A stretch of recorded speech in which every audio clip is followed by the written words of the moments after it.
There are two versions of this story. The one the world is being told, and the one that's actually happening.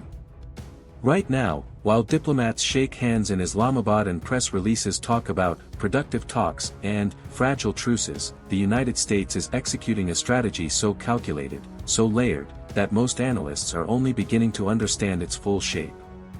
This isn't about a ceasefire. It never was. Let's go back to where this really starts, because the context matters enormously. On February 28, 2026, the United States and Israel launched large-scale strikes on Iran, including the assassination of Supreme Leader Khamenei and key political figures.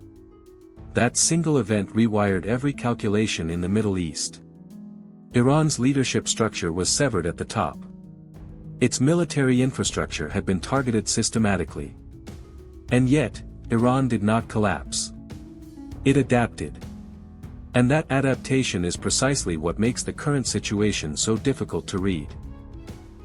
Iran responded with missile and drone strikes against Israel, U.S. bases, and U.S. allied countries across the Middle East, and critically, by closing the Strait of Hormuz. That closure was not just a military move. It was Iran's most powerful economic weapon, a choke point through which, under normal conditions, roughly 20% of the world's entire oil supply flows every single day. Shutting it down sent an immediate shockwave through global energy markets, and it told Washington something important. Iran still had leverage. Now here's where the narrative gets complicated. Because in early April, a ceasefire was announced. It was framed as a diplomatic breakthrough. Pakistani Prime Minister Shehbaz Sharif announced it publicly. Trump seemed to confirm it. The world briefly exhaled. But if you watched closely, and this is what most coverage missed, the ceasefire was not what it appeared to be. Pakistani Prime Minister Sharif's initial announcement said the ceasefire included Lebanon and elsewhere, effective immediately. Hours later, Israel launched its most widespread attacks since the conflict began, striking more than 100 targets across Lebanon in a single day. The ceasefire announcement and the largest Israeli bombing campaign of the war happened on the same day. Let that sit for a moment. This is not a coincidence. This is the geometry of a negotiation where multiple parties are operating on completely different definitions of the word agreement. Israel's Prime Minister Netanyahu flatly rejected the inclusion of Lebanon, calling it a separate matter, a position backed by Trump and Vance. Iran's position was the exact opposite. Iran's national security advisor stated that without fully restraining Israeli operations in Lebanon, there would be no ceasefire and no negotiations. And that missiles were ready to launch. So on day one of this supposed ceasefire, you had Iran threatening to end it, Israel actively conducting operations in Lebanon, and the US insisting the truce was holding. Three parties. Three different realities. And the world was watching one press release. Now let's talk about the Strait of Hormuz, because this is where the US's invisible strategy becomes visible. Despite the ceasefire announcement, there was no sign by April 9 that Iran was reopening the Strait of Hormuz. The CEO of Abu Dhabi National Oil Company confirmed the strait remained closed, with roughly 230 loaded oil tankers waiting inside the Gulf. Iran was charging over $1 million per ship in transit fees for the vessels it allowed through. Essentially, Tehran had turned one of the world's most critical maritime corridors into a toll road, extracting revenue from a global crisis it had helped create. Washington's response to this was not military escalation. It was something far more sophisticated. The Trump administration's calculation was clear: the rest of the world was already feeling economic pain from the Iran conflict, now it would be Iran's turn. On April 14, U.S. Central Command announced the blockade of Iranian ports was fully in effect, completely cutting off Tehran's international sea trade that powers approximately 90% of its economy. This is not a sanctions package. This is not a strongly worded statement. This is the United States Navy physically placing itself between Iran and the global economy, during a ceasefire. Think about what that means strategically. The US is telling Iran, You cannot use the Strait of Hormuz as leverage in negotiations, because we've taken that leverage away from you. Not by reopening the strait, but by making your own access to it irrelevant. More than 90% of Iran's $109.7 billion in annual seaborne trade passes through the Strait of Hormuz, and Iran has no significant alternative trade routes. The blockade is estimated to cost Iran approximately $435 million per day in combined economic damage. $435 million per day. During a ceasefire. A U.S. official put it plainly in background discussions: Iran has no money. They're broke. Washington knows it. And Tehran knows Washington knows it. This is the invisible move the title refers to. Not a tank on a battlefield. Not a missile strike. A naval blockade executed simultaneously with diplomatic engagement, pressure and negotiation operating in parallel, each one amplifying the other. And here's what makes it so strategically unusual: the U.S. is applying maximum economic pressure while publicly saying it wants a deal. It is squeezing Iran economically while Vice President Vance says he feels very good about where the negotiations are heading. How do you reconcile those two things? You do it by understanding that in this negotiation, the blockade is not the opposite of diplomacy. The blockade is part of the diplomacy. It is the argument. And Iran is being forced to respond to it. Now let's go inside the room where this negotiation actually happened, because the details of the Islamabad talks reveal something the headlines buried. The Serena Hotel in Islamabad was cleared of guests days before the talks began. Floors were secured, staff were vetted, and the building was transformed into a controlled diplomatic environment. On the tarmac at Nur Khan Air Base, 3 aircraft tail fins stood side by side, 1 American, 2 Iranian. For the first time in post-revolutionary history, U.S. and Iranian negotiators were meeting face-to-face at the highest level, including Vice President J.D. Vance and the Speaker of Iran's parliament. What unfolded inside was described by those familiar with the process as a collision of two fundamentally different worldviews: the American peace through strength doctrine meeting Iran's resistance with dignity. The session ran for 21 hours. 21 hours of direct negotiation, a marathon by any diplomatic standard, and the longest sustained U.S.-Iran engagement since the 1979 revolution. And it ended without a deal. But here's what's important about how it ended. Iran's Foreign Minister Araghchi said the two sides were inches away from agreement when Iran encountered what he described as maximalism and shifting goalposts from the U.S. side. The U.S. framed it differently. Vance said Iranian negotiators moved in the right direction, but not far enough, and that they had to return to Tehran to get approval for any further concessions. The key sticking points are significant and worth understanding clearly, because they reveal the actual shape of this conflict, not the military shape, but the political one. First, uranium enrichment. The U.S. position is the complete removal of all enriched material from Iran and a halt to enrichment for potentially decades. Iran's position is that its nuclear program is civilian and sovereign. It's worth noting that as recently as March 2025, the U.S. Director of National Intelligence testified to Congress that the U.S. continues to assess that Iran is not building a nuclear weapon. Yet the demand for total enrichment suspension, far beyond what any previous agreement required, remains the U.S.'s stated red line. Second, the Strait of Hormuz. A fully reopened strait is a red line for the U.S. Iran sees the strait as its most powerful remaining bargaining chip. According to some reports, Iran may have lost track of where it scattered all its mines, making it technically unable to fully reopen the strait even if it wanted to.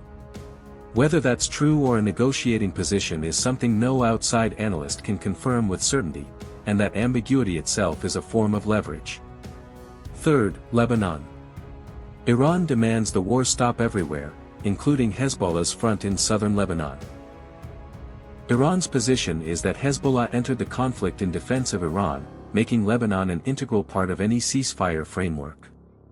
The US and Israel have consistently rejected that framing. Fourth, Iran's frozen assets and war reparations. Tehran is seeking the release of billions in assets frozen under years of U.S. sanctions, as well as compensation for the destruction caused by the war. Washington has not engaged meaningfully with either demand. Now here is an analytical observation that almost no one is making explicitly: the U.S. is not trying to resolve all four of these issues simultaneously. It is using the blockade and the nuclear demand as pressure levers to achieve one primary objective: preventing Iran from reconstituting a functioning nuclear weapons pathway. Everything else, including Lebanon, including the frozen assets, may be tradable. The nuclear question is not. The only successful US-Iran accord ever negotiated. The 2015 nuclear deal took roughly 18 months to conclude, and that dealt solely with the nuclear issue. The current talks are attempting to resolve not just nuclear enrichment but an active war, a maritime closure, a regional proxy conflict, and sanctions relief, all simultaneously. The complexity is not a bug. For certain parties in this negotiation, it is a feature. A deal that cannot be reached quickly is a deal that keeps pressure on Iran indefinitely. And Iran knows this. An Iranian member of parliament stated that despite believing Washington is not trustworthy, Tehran will continue to participate in talks, not to reach a deal, but to expose U.S. behavior to the international community. Iran is not negotiating to conclude. Iran is negotiating to demonstrate to its domestic audience, and to the world, that the maximalist position belongs to Washington. The Iranian ambassador to Pakistan wrote after the Islamabad failure that the talks laid the foundation for a diplomatic process, and that if trust and will are strengthened, a sustainable framework for the interests of all parties can be created. That is diplomatic language for, "We'll be back, but on different terms." The ceasefire, meanwhile, is expiring. It is set to expire on April 21, and U.S. officials familiar with the mediation have cautioned that a deal is not guaranteed given the substantial differences between the two sides. Pakistan's army chief has flown to Tehran. Pakistan's prime minister is touring Saudi Arabia, Qatar, and Turkey to shore up regional support. The IMF has downgraded global growth forecasts. Oil is trading near $90 per barrel in the optimistic scenario. And analysts warn it could reach $100 or higher if the Strait remains closed. One senior energy analyst put it plainly: it could be a long time before oil prices come down, even after the war ends, because prices won't decline until the Strait is reopened and damaged oil facilities are repaired. Those are enormous variables that remain completely unresolved. So what is actually going to happen? The honest answer is that nobody. Not the diplomats, not the analysts, not the U.S. officials speaking in private, knows with any certainty. One regional source described the situation not as a deadlock, but as a bazaar. Both sides are still bargaining. The door is not closed. That phrase, "it's a bazaar," is perhaps the most honest characterization of what's happening right now. This is not a linear negotiation moving toward a defined outcome. It is a market of competing pressures, competing audiences, competing domestic political needs, and competing definitions of victory. Trump needs a deal he can sell as historic. Iran's new leadership, following the assassination of Khamenei, needs a deal that doesn't look like surrender. The Gulf states need the Strait open. China, which has publicly called the U.S. blockade a dangerous and irresponsible act, has its own deep economic stakes in Iranian oil. And Israel, which is not at the negotiating table but is shaping the negotiation from outside it, has interests that are not fully aligned with Washington's. Vice President Vance, Envoy Steve Witkoff, and Jared Kushner are expected to lead any second round of direct talks, with Trump placing full trust in this three-person team to find a diplomatic resolution. The second round of talks, if it happens, will likely occur before April 21.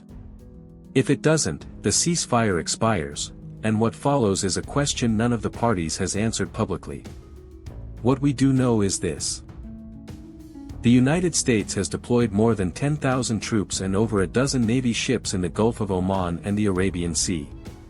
It has declared a naval blockade during a ceasefire. It has maintained a maximalist position on nuclear enrichment by any historical comparison. And it continues, simultaneously, to signal genuine willingness to negotiate.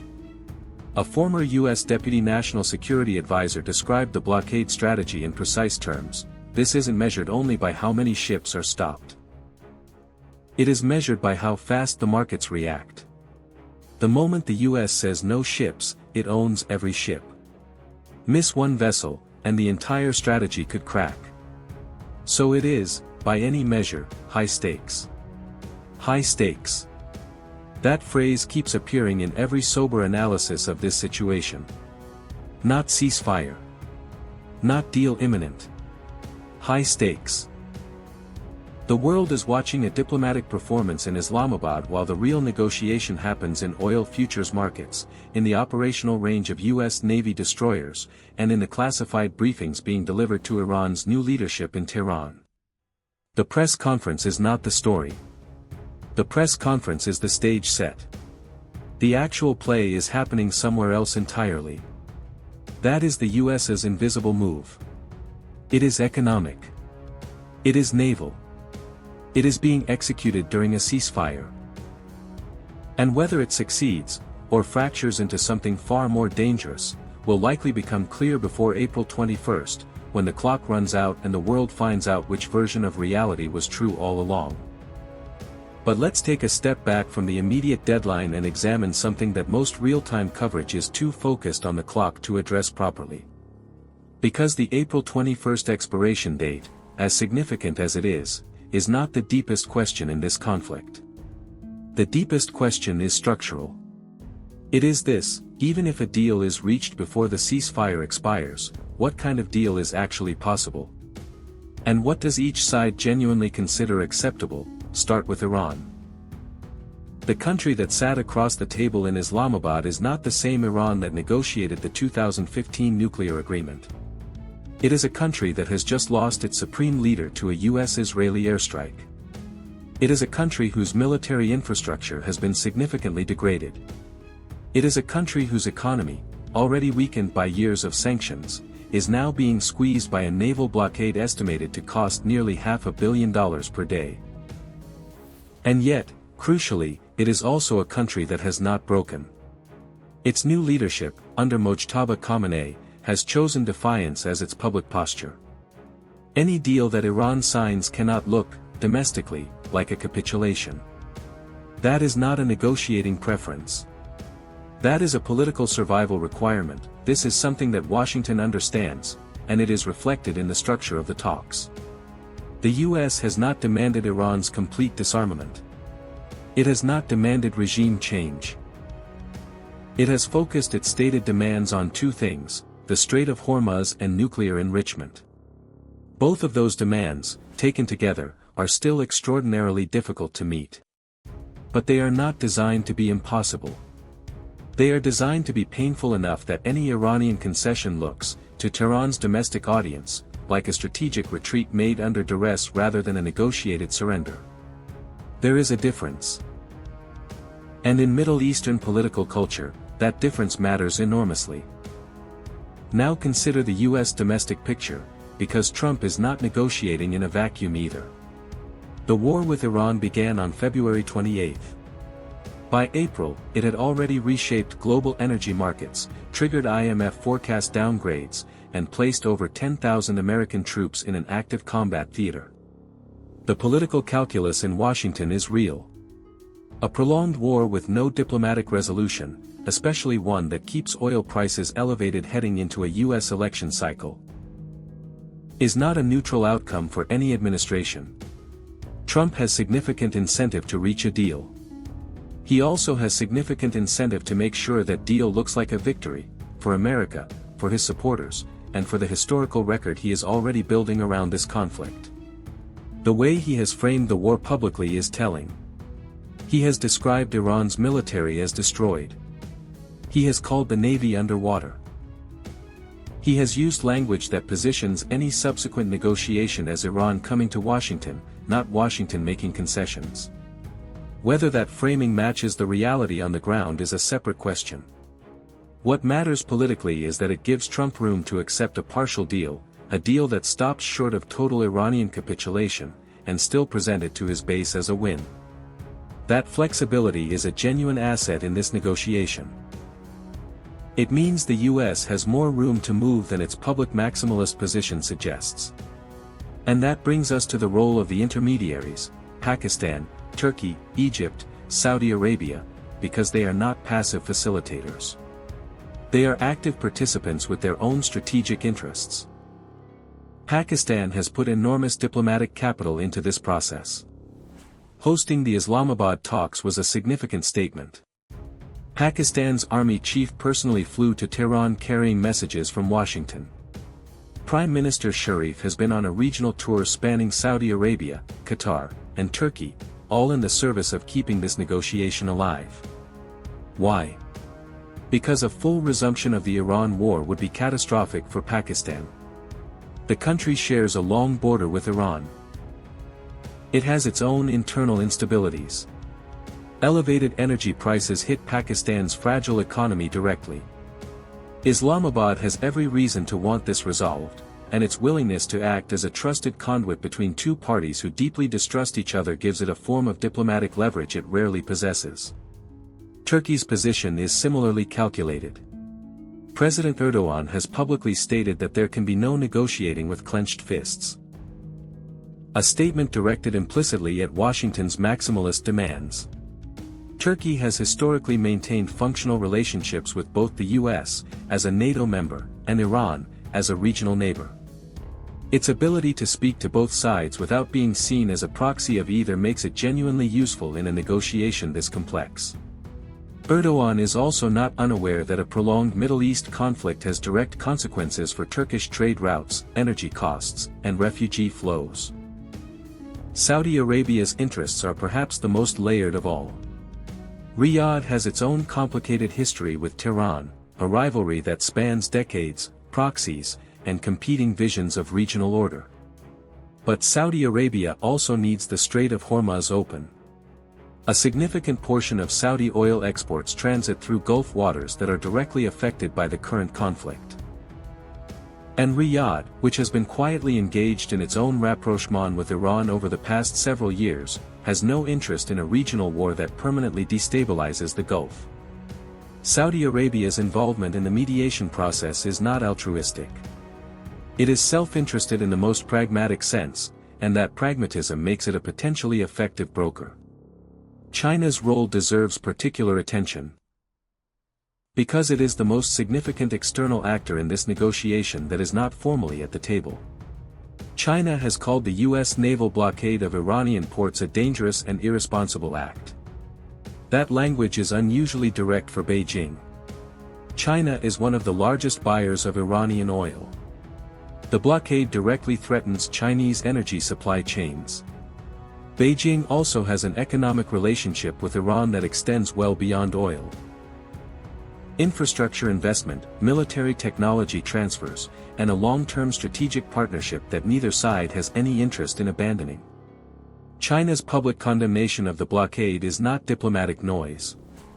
It is a signal that Beijing is watching this negotiation closely, and that any deal that permanently cuts Iran out of global energy markets will have consequences for US-China relations that extend far beyond the Middle East.